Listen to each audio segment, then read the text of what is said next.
was on a roll with the new releases this month. He saw what he wanted and got it. Romances are romancing. What got me was the way that it was written. And I'm not a magical realism girly because I was in my romance bag, okay? Life happens. Hey chapter bestie, what's up? Welcome back to another video. For those who don't know, my name is Angie. I'm primarily a romance and suspense reader, but every now and again we tap into lit fic, contemporary fiction, and historical fiction. In today's video, I'm going to be sharing what I read for the month of January 2025. I'm sorry this video is late. I normally try to get them out on the end of the month or the first of the month, but I'm in the process of moving, and if you've ever moved, it's a tedious process. It takes a lot of your time. You're tired. You don't really feel like doing nothing else but what you're doing and setting up your new home or apartment or whatever it may be. But I got to get this done for y'all because January was a off the hook reading month. Totally enjoyed it. We read 10 books. Okay, 10 and a half actually, and I'll tell you the half later on. 8 romances, 1 suspense, and 1 self-help book for a total of 3,958 pages. It was an amazing reading month.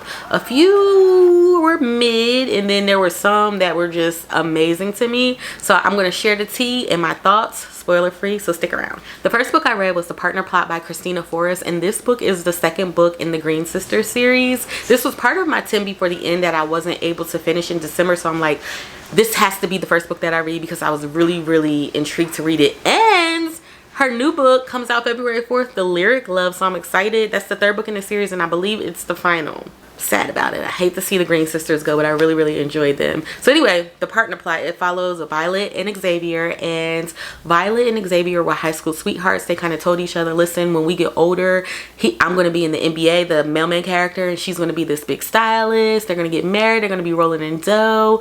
Blase. Life happens, as it happens to all of us, and he is not living out his dream. And it's crazy because you normally see in books where the woman is down bad. She comes back home to live with her parents or her sibling because she got cheated on and whatever the case may be, and she's broke, and like, not in this book. It was the man who was he did not fulfill the dreams that he had of becoming an NBA superstar. So he's teaching at a high school, coaching high school basketball, and he's not even a coach, he's an assistant coach. And she's a stylist for celebrities. Like, she's creating her name for herself. She's doing all the things that she said she was going to do. They end up meeting in Vegas because she is there styling, and he won this trip in a raffle at the school. So their love kind of unfolds from there. Of he kind of hurt her back in the day, so she's a little bit apprehensive, like, yo bro, you hurt me. I'll save that for the book as to what exactly transpired. But if you love fake marriage, if you love forced proximity to a certain extent, not the whole book, if you love high school sweethearts, second chance romance, which I absolutely love, that's probably my top 3 favorite tropes, you will love this book. It's very feel good. So the second book I read, because I was in my romance bag, okay, A Love Song for Ricky Wilde by Tia Williams. Now, Tia Williams wrote my book of the year, 7 Days in June of 2024. That was my book of the year, my favorite book, in the top 3 books that I've ever read. Absolutely loved it. On top of everything, this book references Shane and Eva in it, and y'all know that made your girl feel good, especially since this was my book of the year in 2024. But anyway, it follows Ricky, and Ricky's kind of like the black sheep of her family. She wants to own a floral shop. She's like a florist. She loves flowers, and her family is in the funeral home business. So she's expected to start her own funeral home and carry on the family legacy, but that's not what she wants to do with her life. And we see this a lot with parents wanting or expecting their kids to follow in their footsteps, and Ricky is just not with the shits. Like, she's nah, I'm doing me. So she ends up meeting a lady named Della at the funeral home in Atlanta, if I'm not mistaken. And Della has a brownstone in New York that she offers to Ricky. Okay? How sweet. And this story is amazing, actually, now that I'm thinking about it really hard.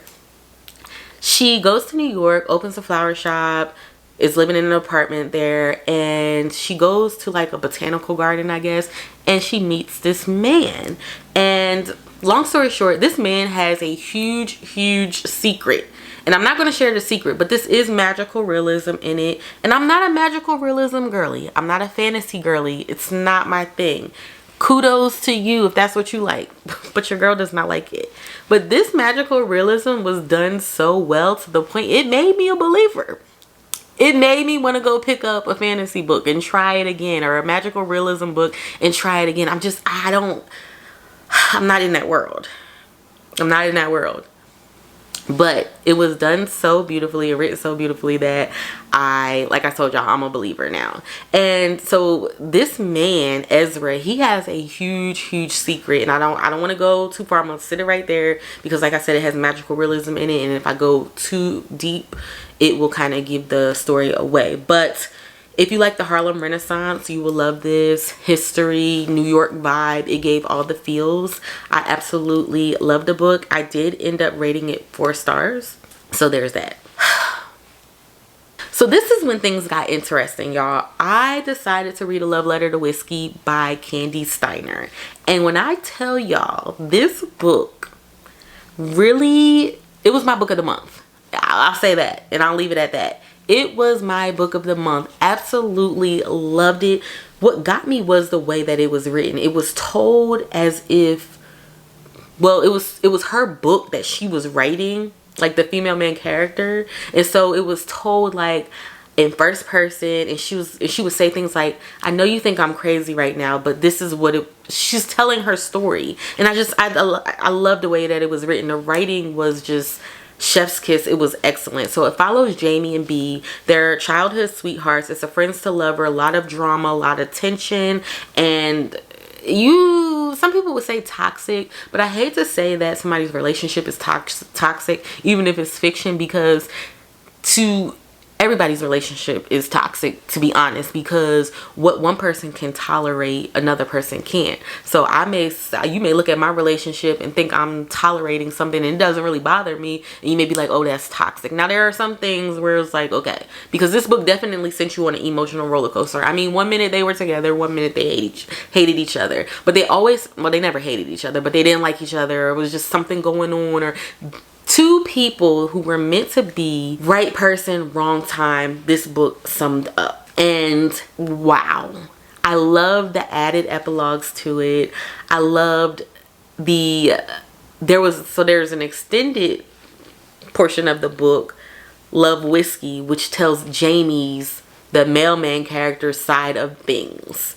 And I'm like, I absolutely love that, because I'm a person, the author executed feelings flawlessly, right? I'm a person, I need to know, if it's a romance, how the male main character is feeling and how the female main character is feeling. Like, I don't feel like I get the picture if I'm missing a part.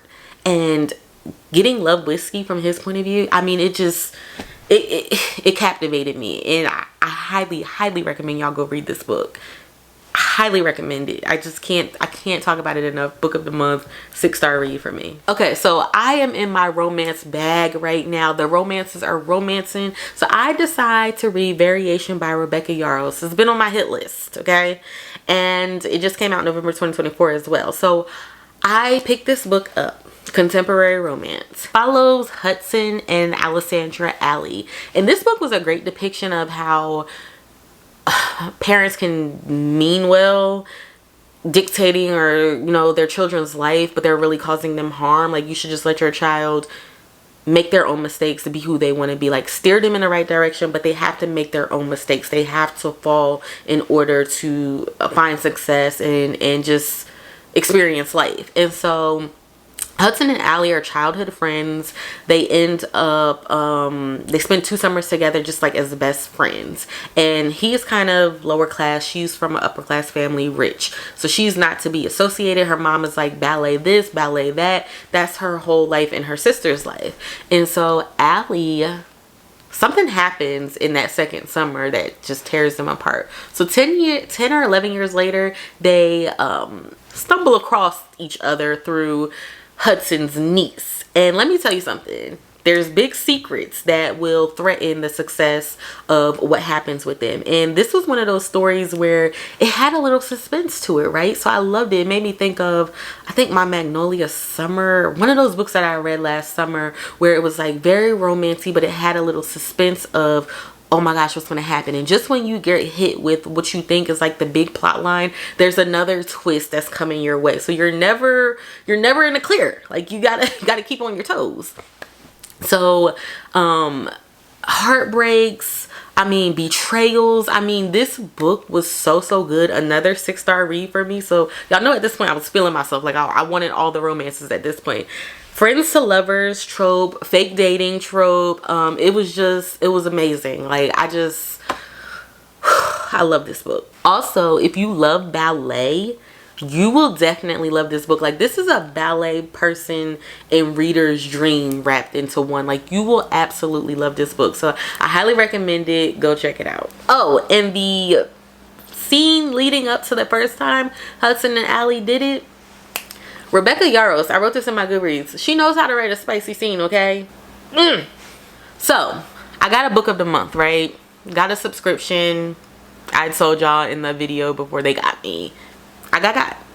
And so, I picked The Killing Code by Kate Alice Marshall. And this was a really good thriller, actually. So, it follows Theo. And Theo is dating Connor. She's actually engaged to him now. And so, Theo has been warned. Like, she's getting these text messages saying, stay away from Connor. Like, he's bad news. Whatever. So, she ends up going to the cabin to meet his family. And in that cabin, she finds a picture of herself as a baby. Okay. Right. I'm like, girl, run. But not Theo. Theo's about that life. She stays and she handles her business. And it gave like clue who done it. You know, it was Mrs. Fields in the kitchen with the, you know, like it gave kind of that. And it did get a little bit stagnant towards the middle where I was like, okay, come on, like I need some thrilling moments. And then like towards the maybe 60% on, it started hitting from there. So yeah, highly recommend that book. It was a book of the month. It does come out in February, so I think February 4th, so check that out. So then I read At the Waterfall by, I think, Smartline S. Sorry if I butchered the name. So this is where it went downhill, okay? I don't know what made me pick this up. I'm not really certain, but it follows Mia and Jake. And so Mia is kind of forced by her father to figure out what she wants in life. So she goes to this cabin that her mom picked out for her to write her book. So when she gets to the cabin, Jake is not there. He actually comes after her, but he's coming in and we have a little forced proximity situation because Jake is like, well, I'm not leaving. And she was like, well, I paid for this. I'm not leaving either. Sorry, that's my washer, y'all.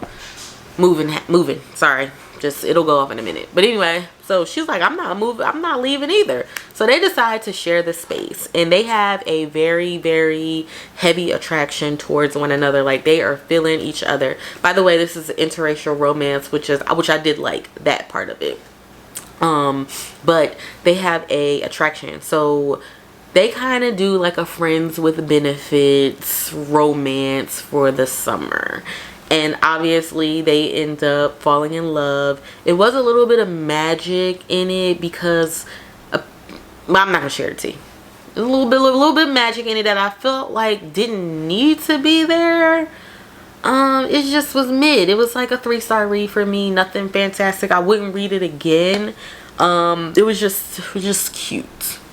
I did write on my Goodreads that the book made jumps that were kind of like hard to follow a little bit. Not too bad, but it was like a lot of jumps throughout it, like months later, years, like, and it just was hard to follow. So I did write that on my Goodreads. But yeah, I mean, it just was what it was. Okay, so Beautiful Broken Love by Shanora Williams. The romance picks back up. Deke and Vina watched her husband pass away, and that's another thing with the last book that was dealt heavily with grief.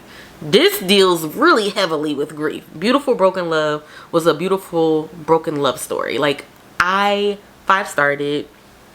Vina, again, she watches her husband pass away, basically dang near in her arms, and she's not sure that she's open to love.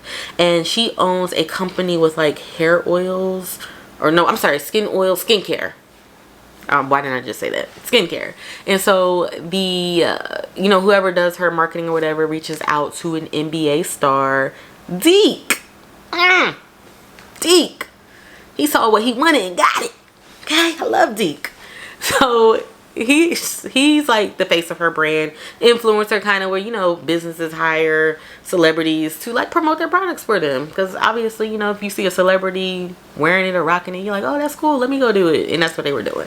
So Deke comes into this meeting and he knew he wanted Vina, but Vina had her guard up because 7 months ago her husband just passed away. And so he kind of eases into it because he understands grief. And I'm not going to share who passed away for him, but he understands. And so he is patient with this woman. He is showing her he's still interested while she's trying to figure out her business. And oh my gosh, this story was amazing. It was phenomenal. All right, y'all. So it's picking back up now, right? So I'm reading my girl, Asia Monique. This book just released January 2025. Maybe in this lifetime. Asia Monique is one of my favorite authors, y'all, okay? She does no wrong in my eyes. Like, she has a little piece of my heart. It's, like, right here. And Leland and Clementine. Leland gets into a car accident, wakes up from a coma, thinking that he's married. Come to find out, Leland is not married, okay? And the person that he thinks is his wife is actually his doctor, Dr. Clementine. And he sets out to prove his love to her. He sees that she's unhappy because she's engaged to another man. This woman that he thinks is his wife is engaged to another man. So he sets out to prove his love to her. He sees that she's unhappy with her current relationship, and he's here to prove to her. This book is so much more than what the heck I just said. I don't think anybody can do it justice on how to summarize what happens in this book. This is one of those books I'm telling you to just go read. Go read. Don't look at nobody else's reviews. Don't even listen to my review of it. Go read it, because it is so much more. A great twist. Okay? I'm gonna leave it just like that. Go check it out. And I'm not biased. I'm not just saying this because Asia Monique is my girl. I'm just being serious. Like, go check it out. All right, y'all. So the next book that I read was Only in Your Dreams by Ellie Wilde. So this was another new release that I read. I was on a roll with the new releases this month for the month of January. It is the first book in the Oakwood Bay series, and it follows Melody and Zach. And so Melody, here we go with the woman moving back home because I don't know if she got cheated on or something ends up happening. And actually, I think it was. Oh yes, this was the book that really highlighted gaslighting in relationships and love bombing. So this had a very, very deeper theme. Even though I rated it 3 stars, I love the fact that it talked about gaslighting and love bombing because we don't see that often in books. But I loved that aspect of it. I remember this now. So Melody and Zach, her boyfriend ends up breaking up with her so he can go on this trip with his boys. Red flag right there. So she ends up moving back with her twin brother, but she doesn't really want to go back to the hometown because her brother's best friend Zach is in that hometown, and he broke her heart years ago. Like, they had feelings for each other, and he just completely shattered her, and it was just a misunderstanding, really. Like, it was sad misunderstanding. It was unfortunate. And so when Zach sees that Melody is back in town, he sets out to prove, like, I will never do this to you again. Let me explain what happened. I was a child. I just messed up. And he sets out to prove his love to her, and he did such a good job doing it. He was so present and so there. And yeah, it was a cute, very cute mid romance. I picked it up because it said it was going off of Kindle, because I think the author just got is getting published by a big name. So yeah, I was like, let me just read this real quick. It was cute. So then I actually started You Are a Badass, and this was the self-help book, right? I started this January 1st because it's my family's book club called, we called it the Reading Relatives, right? So we had that book club, and this was the first pick because we wanted something like new beginnings. So I rated it 3 stars. It was nothing like really like groundbreaking, but it was great reminders just for life. It talks heavily about forgiveness. It talks heavily about just going out and doing it, and how you only fail if you don't try, and it just has some and then also one of my favorite things was how it talks about how you shouldn't joke negatively about yourself, and that's something that I kind of like do sometimes, and it's like it's not funny. And so yeah, it just was really great reminders. So I told you I read a half of a book, right? Let's talk about the half of the book. Beautiful Ugly by Alice Feeney. All right, so I only read 217 pages. I didn't finish because, like I said, I was moving. A little excuse. I could have finished it, but I didn't. And I'm not finished it yet, so I don't know what to tell y'all about that. It's kind of getting I'm going to finish it because I don't really like to DNF, but I think I DNF'd 1 book last year, and it was just, I read 1 chapter, so I don't even know if you can count that as a DNF. Let me know, would y'all count it as a DNF? It was just 1 chapter I read, and I was like, I can't do it. It was a fantasy book. But anyway, Beautiful Ugly by Alice Feeney. I'm going to let y'all know how it ends later because I'm filming a little vlog for that.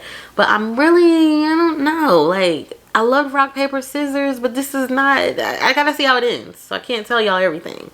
Hey y'all, so I'm sitting here editing the video, and I realized I did not tell y'all what Beautiful Ugly is about. So basically, it follows a man whose wife disappears. So he's an author. He's struggling because of her disappearance. Her name is Abby. I forget his name, of course, because I forget names. And so Abby, he goes to an island outside of London to kind of write because he needs to produce a book. Only that he sees his wife there on the island, healthy and living her best life. So that's what it's about, and that's the purpose. All right, guys, so that ends today's video. I hope you guys enjoyed. Let me know if you read any of these books or if you plan to read any of these books. I absolutely had a great month, and I hope you guys had a great reading month as well. So I'll see you guys all in the next one. Have a blessed day. It's only like 594 pages on the Kindle, but I still thought I was going to be reading. Why is that even going still?